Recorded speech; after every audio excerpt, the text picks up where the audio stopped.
So, what do we have? We have the basic principles for spiritual work. The basic principles are really all that you need. The first thing you need to remember before you engage in spiritual work is that when you think that there's more that needs to be done, or there's some element of glamour or attachment to your objective, your reason for doing it, that is not the pathway for spiritual work.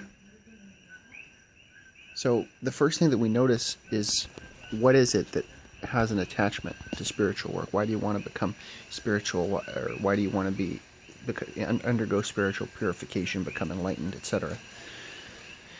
When you identify initially the what, it's a what that wants to become enlightened. You identify that. You notice that it's a living entity. We're going to call this ego, traditionally in spiritual work, who you perceive yourself to be with all your thoughts, your feelings. That's what we call ego. So, the first and the foremost guideline in spiritual work is that the less you're identified with your ego, the more you make spiritual progress. So how do you do this, one might ask?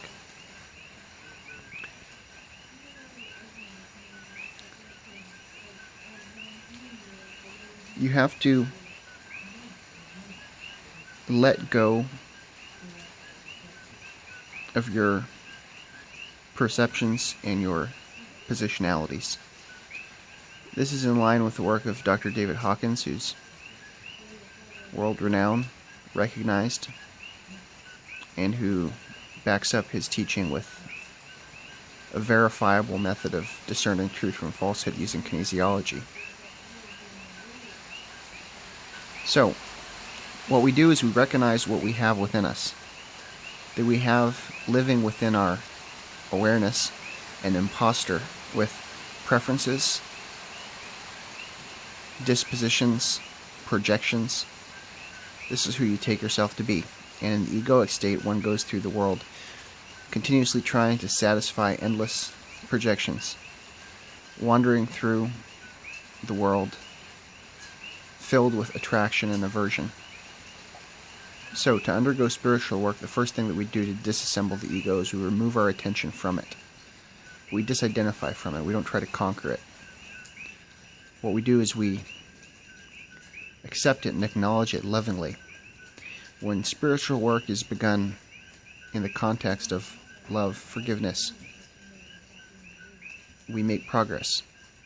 Because that which is accepted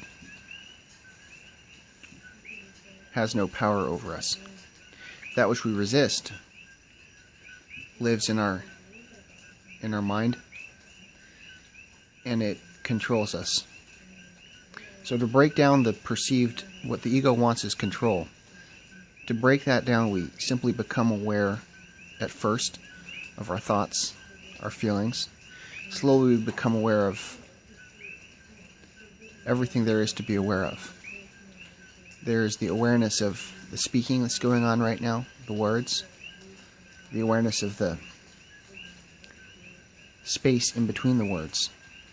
When we focus on the space, we remove our attention away from the linear. We bring it into the non-linear, which is a timeless domain of continuous now, here-ness, and always.